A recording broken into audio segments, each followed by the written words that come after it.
Estamos en Espacio Público, soy Álvaro Pop y continuamos con esta conversación que nos permite hacer comunicación.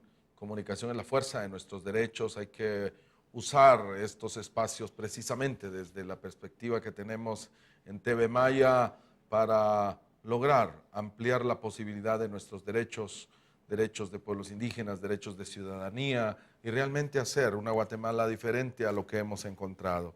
Hablamos precisamente de la participación de las mujeres mayas, de las mujeres indígenas y dejamos en el bloque anterior la pregunta, ¿un partido político indígena?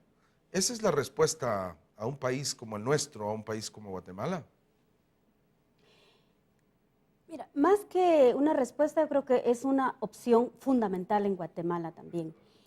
Aparte de que puedan haber otros partidos políticos, no tantos como, como ha habido ahora, pienso que es importante la experiencia de un partido indígena, pero donde no sea solo lo étnico, no sea solo el elemento cultural lo que reúna.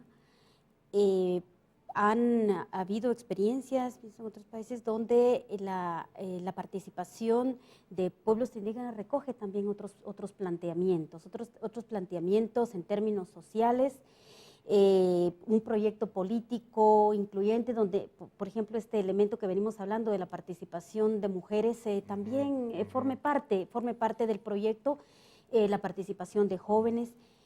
Pero además la serie de demandas históricas y demandas relativamente recientes que tienen pueblos indígenas. ¿Qué conclusiones puedes sacar de la primera participación de Rigoberta Menchú en el ejercicio electoral anterior, no este que todavía estamos viviendo, sino nuestra querida hermana Rigoberta participó abriendo una brecha importante, pero obtuvo unos resultados que para muchos no explicaban la magnitud del tema de pueblos indígenas que en el interior del país y en nuestro país en general se vive? ¿Cómo analiza los primeros resultados de Rigoberta?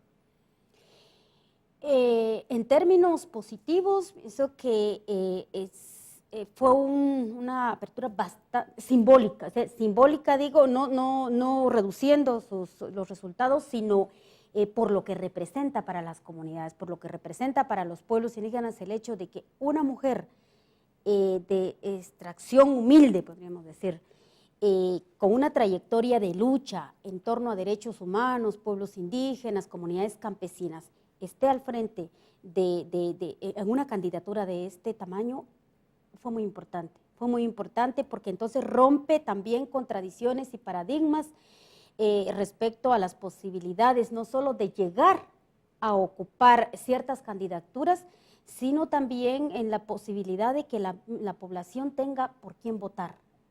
Mucha población por primera vez votó en ese momento también. Entonces, es la construcción de un símbolo que tiene que ver con el sí podemos y sobre todo me parece que motiva mucho la participación de mujeres indígenas, pero de alguna manera también desmotiva los resultados. Sí, sí desmotivan. Entonces, las explicaciones podrían estar en torno a la sociedad que tenemos. Yo te decía que dentro de la misma población indígena se podía escuchar comentarios de es que si llegamos y no podemos, y no vamos a poder ejercer, es que pues hay que saber mucho para poder llegar a la presidencia, pero es donde yo hablaba de las exigencias que nos hacen, pero las autoexigencias también, por querer hacer un ejercicio mejor, un ejercicio diferente. Autoexigencias, eso es muy interesante, porque hablando un poquito y ampliándonos alrededor de ese tema, significa que nosotros nos exigimos más a nosotros mismos. Así es, porque tenemos una sociedad que está encima de ver qué haces, cómo lo haces, en dónde eres diferente, pero además la intención de hacer cosas diferentes. Entonces, el peso de la presión que se puede sentir no solo por esos lastres de discriminación que tenemos, sino también por el querer transformar situaciones, hace de este ejercicio una situación más complicada. Ahora, me parece que la sociedad sigue siendo racista. Hablamos de que Guatemala, el Estado es racista y a la hora de la hora, ya sea por subestimación de quien va a votar o por rechazo a la candidatura de Rigoberta, entonces eso se refleja en términos numéricos también. De todas maneras, yo pienso que el tema de las alianzas también ha sido importante siempre. El tema de las alianzas y no alianzas coyunturales, no alianzas un mes antes de las elecciones y que se rompen al mes siguiente. Me parece que eso también ha sido una debilidad del proyecto. Víctor Hugo Cárdenas en una ocasión decía la dirigencia indígena en nuestros países hace algunas décadas fue la base que empujó el proyecto de izquierda. Hoy, como el caso de Bolivia y como el caso de Guatemala, la dirigencia indígena es la que jala a la izquierda que se empieza a caer. Que es efectivamente así. El caso de Guatemala es particular, precisamente porque Rigoberta encabezó a toda la izquierda, o más o menos toda la izquierda, unida, que desde mi punto de vista es un logro, pero también un reto. ¿Qué interpretación le das a ese ejercicio y a los resultados? La cuestión esta del liderazgo, yo creo que Rigoberta ha tenido una trayectoria bastante reconocida a nivel internacional, pero el dicho de que nadie es profeta en su pueblo, lo vemos acá también. Hay un reconocimiento a una trayectoria, a su capacidad, incluso un reconocimiento al discurso que ha mantenido en todo este tiempo, pero que en Guatemala, no solo por ser guatemalteca, sino por ser mujer y por ser indígena, se demerita.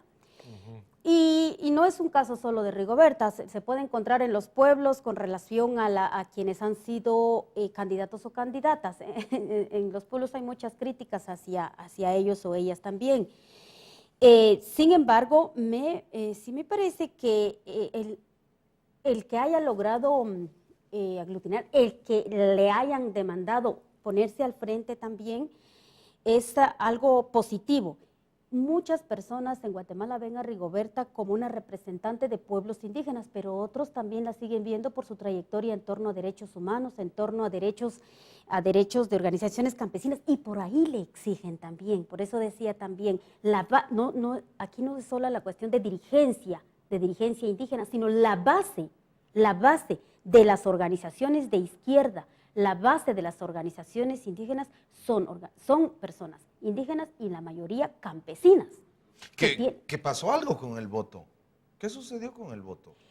Entonces voy a esto, al tema de las exigencias que se hacen en torno al programa de gobierno. Y una cuestión que me parece una debilidad del mismo sistema es que no le permitió a todos los partidos políticos dar a conocer su programa y su propuesta en la misma dimensión. Los mismos medios de comunicación estuvieron presentando a 3 o 4 propuestas. Las radios entrevistaban a 3 o 4, casi siempre a los posibles ganadores. Y las otras propuestas, entre ellas las de Rigoberta Menchú y el Frente Amplio, creo que fueron de las propuestas menos conocidas. ¿Cómo la comunidad se va a informar de las propuestas que tienen, si no es a través de la radio, a través, en algunos lugares donde llega también la televisión, si no es a través de las reuniones, pero que necesitan recursos? Si no está informada, si no conoce los programas de gobierno, va a tener dudas en torno al voto, porque las campañas negras también tuvieron un peso fuerte en este caso. Y entonces, como decía, a Rigoberta se le exige más que a los demás, por ser indígena, por haber sido su padre un dirigente campesino, por la trayectoria que ha tenido en torno a derechos humanos. Hay muchos sectores que le exigen más de lo que se podía escuchar en los pocos espacios televisivos o de radio que tuvo. ¿Por qué los mayas no votamos por Rigoberta? Mira, yo creo que no hay como todos, podríamos decir, ¿por qué los ladinos igual no votan porque no tienen un solo partido? Ella lo decía también y en eso comparto lo que decía. El voto indígena no es un voto étnico, es un voto, no es endosable, es decir, por ser mujer o por ser indígena. El voto de los indígenas, como el voto campesino, como el voto magisterial, como el voto sindical, como el voto mestizo, está dividido. está dividido y entonces vamos tras de liderazgos, de programas de gobierno, de canciones, en fin, ese sistema electoral también estamos inmersos en un mismo sistema electoral todos, entonces creo que son retos, son desafíos también que tenemos enfrente, pero que también tienen que de alguna manera concentrarse, recogerse en torno a un proyecto, en torno a planteamientos, en torno a agendas. Especulemos un poco. El Congreso de la República tiene una representación del Frente, dos en realidad, si lo vemos URNG, WINAC, hay dos representaciones en el Congreso de la República. ¿La alianza se mantendrá? ¿Qué posibilidades tiene de continuar esa alianza en el Congreso o extraparlamentariamente como un ejercicio de diálogo dentro de la izquierda? ¿Qué futuro tiene esa alianza? Pienso que hay dificultades internas que tendrán que resolver, pero tengo la impresión de que hay condiciones para que sigan trabajando. He escuchado declaraciones de algunas de las dirigencias nacionales y dirigencias locales de esta alianza que plantean ello, que plantean que la necesidad de superar la dispersión, de superar las divisiones, de unir agendas, de unir planteamientos, porque hay muchas cuestiones en común por la base, que decía que al final la base de la izquierda en su mayoría es indígena y es campesina. La base de WINAP es indígena, pero igual organizaciones con necesidad de tierra, con necesidad de salarios, en fin, las demandas étnicas y sociales están entrelazadas. Y aquí viene aquella cuestión de la intersección de los sistemas de opresión social, de género, que afecta a la base de todas las agrupaciones. Entonces, en ese sentido, también las demandas deben también intersectarse. Tanto por la demanda. Obviamente la necesidad existe, sobre todo cuando vemos que la discusión sobre los derechos de pueblos indígenas y el planteamiento de los partidos de izquierda necesitan encontrarse en reflexiones más estratégicas de cara a un balance ideológico en el país que, como en cualquier otro país, es indispensable. La pregunta aquí también es, los actores, los responsables de estos partidos y de estas expresiones políticas, ¿van a querer continuar con este diálogo? ¿El país está preparado para una discusión sobre el tema de pueblos indígenas dentro de la izquierda?